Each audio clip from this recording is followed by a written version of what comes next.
살인교사 혐의로 조사를 받고 계신데 왜 그러셨습니까? 인정하시나요? 뭐 하실 말씀 없으세요? 취재진에 둘러싸인 이 남자. 어떤 질문을 해도 묵묵부답입니다. 알듯 말듯한 표정으로 오히려 고개를 꼿꼿하게 세운 채 지나가는 모습인데요. 당시 현직 서울시의원 김형식입니다. 국회의원 보좌관 출신의 대선 캠프에서 일까지 했던 정치인이 대체 무슨 이유로 저 자리에 서게 된 걸까요? 오늘 사건연구소의 키워드는 3천억대 자산가의 죽음입니다. 자, 당시 새정치민주연합 소속의 서울시 의원 김형식. 제가 당시에 이 정치부 기자를 하고 있어서 이 사람과 사석에서 만난 적도 있었습니다. 그래서 그 당시에 저도 정말 개인적으로 엄청난 충격을 받았었는데, 자, 일단 사건의 시작부터 들어가 보죠. 네, 지난 2014년 3월 3일 새벽 3시에 서울 강서구 내발산동에 있는 한 빌딩에서 신고 전화가 들어옵니다. 건물주가 피를 흘리면서 쓰러져 있다, 이런 내용이었는데 구급차가 출동했을 때는 이미 숨진 뒤였습니다. 숨진 건물주는 그 일대에서 굉장히 유명한 자산가 송모 씨였습니다. 밤늦도록 집에 들어오질 않고 연락도 안 되니까 아내가 걱정이 돼서 건물에 찾아갔고요. 관리인이랑 같이 3층에 있던 사무실 문을 열고 들어갔는데 송 씨가 저렇게 쓰러져 있었던 겁니다. 이 송 씨는 3천억대 자산가였습니다. 사무실이 있는 이 건물뿐만이 아니라 인근에 있는 건물 여러 채를 가지고 있었고, 거기에는 뭐 음식점, 노래방, 은행 이런 것들이 입주해 있었습니다. 또 인근의 호텔, 예식장 이런 것도 가지고 있었습니다. 당연히 돈을 노린 범행이었겠죠? 일단 그렇게 의심이 될 수밖에 없었습니다. 현장 상황과 부검을 종합해 볼 결과 이 피해자 송 씨 같은 경우 서 있는 상태에서 공격을 당한 것 같아요. 그래서 상처는 거의 머리 쪽에 집중이 돼 있었고, 뭐 둔기, 그러니까 날카로운 뭐 예기, 뾰족한 것, 이런 것들을 공격을 받았는데, 뭐 쓰러진 이후에도 계속 공격을 받은 것 같고 목 조르는 흔적도 있었습니다. 근데 우리가 보통 그럴 때 방어하게 되면 본인 몸에 생기는 또 방언이라고 있잖아요. 방언이 예. 거의 없었던 건 정말 손 쓸 새도 없이 기습적으로 공격을 당한 것으로 추정이 되고, 또 범인이 이 송 씨의 주머니를 뒤진 흔적, 또 서류 가방 뒤진 흔적, 뭐 이런 것들이 남아 있었고, 거기에다가 피해자 가방 안에 있던 1,000원짜리 막 흩뿌려져 있었거든요. 그러니까 이게 돈을 노린 강도가 아닌가 처음엔 의심이 됐던 거죠. 일단 범인 동선을 쫓아야겠죠? 그렇습니다. 지금 이제 이 그 범행 목적이 강도냐 아니면 또 다른 것이냐. 그래서 경찰은 수사를 할 때 그 건물 내부에 불이 꺼져 있었기 때문에 그 내부 CCTV에는 어떤 남성이 피해자를 그 전기 충격기로 순간적으로 제압을 하고 공격하는 모습만 포착이 됐는데요. 또 이제 자정이 넘은 그 시간에 문을 열고 들어와서 이 살해를 하는데 3분밖에 걸리지 않았다는 거죠. 그리고 이제 지폐를 갖다가 뿌리는 모습. 그래서 이제 미리 범행 도구를 준비했다. 그리고 동선을 미리 알고 있었다. 그리고 지폐를 꺼내서 뿌리는 여러 가지 모습들을 봤을 때는 아예 처음부터 강도라기보다는 살인이 예. 목적일 가능성이 상당히 높고요. 아하. 특히 이제 용의자의 동선을 보게 되면은 혼선을 주기 위한 그 여러 가지 어떤 행동들, 그 택시를 갈아탄다든가 이런 예. 것들을 보게 된다면 매우 계획적인 그런 살인으로 보입니다.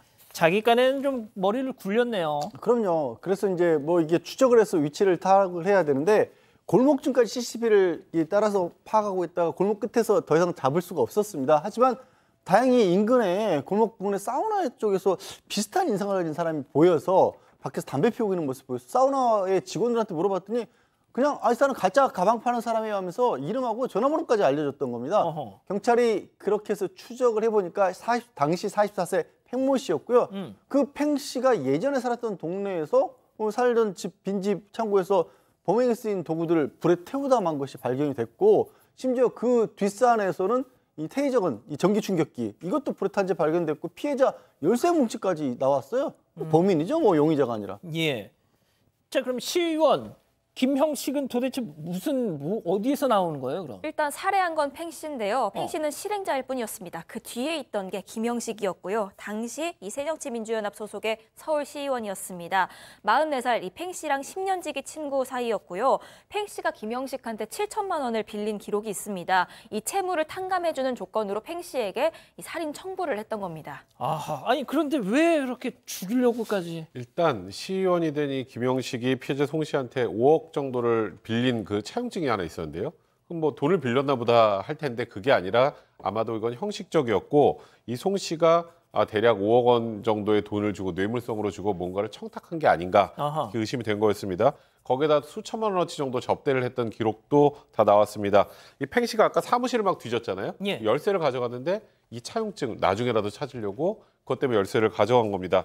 그러니까 뭔가를 청탁하기 위해서 김형식에게 5억을 차용증의 형식만 취했지 뇌물조로 지급을 했는데 어떤 이유에서든지 일이 틀어지니까 김형식이 친구를 시켜서 이 송 씨를 살해를 교사한 겁니다. 자, 뭘 청탁했고 어떻게 틀어졌던 겁니까?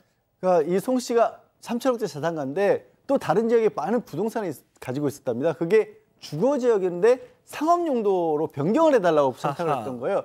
그것만 이 변경이 되면 그때도 큰 자산가였지만 거기서 한 3-4배 정도 자산이 늘어날 수 있는 그럴 가능성이 있다라고 봤는데 애초에 거기가 용도 변경을 할 수 없는 지역이었답니다. 그러니까 할 수 없는 일을 부정한 청탁을 받은 거고 그럼 너 내 돈 받은 거 다 폭로하겠다. 김 씨 같은 경우에는 이제 정치 생명이 끝날 위기였던 거죠. 그래서 이 범행을 계획을 하기 시작한 겁니다. 자, 이 실행에 옮겼던 팽. 근데 잡기가 쉽지 않았다면서요? 네, 심지어 도망을 갔는데 중국으로 도망을 갔습니다. 그래서 결국 공안 공조까지 받아가면서 갖은 노력 끝에 검거를 했는데 검거되니까 뭐 극단 선택을 시도하기까지 했습니다. 하지만 결국 소환이 됐고요. 이 송환되는 비행기 안에서 범행 일체를 자백을 합니다. 어허. 알고 보니까 극단적 선택을 종용한 것도 잡히면은 극단 선택해라. 김형식이 종용을 했던 거였습니다. 이에 따라서 김형식 역시도 주거지 입구에서 체포가 됐고요. 그런데 그 당시에 김형식이 사건 일어난 3월 초에는 민선 5기 임기 말이었고 이후에 6기 당선된 지 20일 만에 체포가 된 거였습니다. 야, 재선 시의원이 된 지 20일 만에 세상에. 와, 그때 정말 충격적이었어요. 그렇죠. 지금도 뭐 굉장히 큰 정말 사회에 충격을 주었고요. 이제 팽 씨하고 같은 구치소에 나란히 들어가게 된 겁니다. 근데 거기서 어떤 행동을 하냐면 같은 구치소에 있지만 서로 연락은 안 되는데 이 수감된 사람들끼리 쓰는 칫솔 커버 안에다가 쪽지를 넣는 방법으로 해서 이 김형식 씨이 팽 씨에게 편지를 전달했던 겁니다. 지금 나오네요. 예, 근데 저게 어떤 내용이냐면 미안하지만 우리 약속하지 않았냐? 재판정에서는 묵비권 행사를 해라. 너는 할 말 다 했지 않았냐? 그러니까 뭐냐면 혼자 안고 가라는 거예요. 네가 다 안고 가라. 네. 아. 그러나 팽 씨 이거를 발견하고 바로 담당 형사에게 건넸습니다. 이게 오히려 살인 청부를 했다는 증거가 돼버린 거예요. 아이고, 잔머리를 굴리다가 자기가 자기께에 넘어간 겁니다. 자, 제가 교수님께는 마지막에 질문을 드리겠고요.